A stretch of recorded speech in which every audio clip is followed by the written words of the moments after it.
ప్రపంచం ఇప్పుడు కొత్త తిరుగుబాటుని చూస్తుంది. అదే నేపాల్లో జరిగే జెన్జీ రెవల్యూషన్. నేపాల్ యువత గత 2 రోజులుగా రోడ్లపైకి వచ్చి ప్రభుత్వానికి వ్యతిరేకంగా నిరసనలు తెలుపుతున్నారు. ఆ నిరసనల్లో భాగంగా నేపాల్ పార్లమెంట్, ప్రధానమంత్రి ఇల్లు సహా అనేక ప్రభుత్వ కార్యాలయాలను తగలబెడుతున్నారు. అసలు ప్రశాంతంగా ఉండే నేపాల్లో యువత ఈ స్థాయిలో తిరుగుబాటు చేయడానికి 3 కారణాలు ప్రధానంగా చెప్పుకోవచ్చు. అందులో మొదటిది నేపాల్లో నెలకొన్న అవినీతి. దానికి పరిష్కారం దిశగా అక్కడి ప్రభుత్వం అడుగులు వేయకపోవడంతో నేపాల్ యువత తీవ్ర అసహనంతో ఉంది. దానికి తోడు ఇటీవల కొందరు నేపాల్ నేతలు కుటుంబాలతో సహా విదేశాల్లో లగ్జరీ లైఫ్ గడిపే వీడియోలు సోషల్ మీడియాలో బయలవడంతో ప్రజాధనంతో పాలకుల జల్సాలా అనే ఆవేదన అక్కడి యువతలో వ్యక్తమైంది.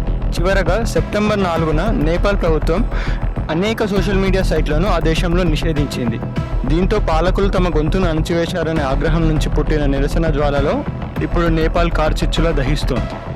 ఇప్పటికే ఈ నిరసన వల్ల ఆ దేశ ప్రధాని కేపీ ఓలీ మరియు అధ్యక్షుడు వారి పదవులకు రాజీనామా చేశారు.